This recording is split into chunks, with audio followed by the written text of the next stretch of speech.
கருவறைதான் மனதால் நானும் அன்னையே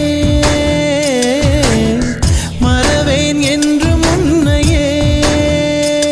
நான் பாலைவனத்தில் விதை போல் நீ பருவம் தந்த மழை போல் என் காதல் செடியில் பூவும் பூத்ததே. உன் விழி திறந்திருந்தால் விடியலி தேவையில்லை. உன்னை நான்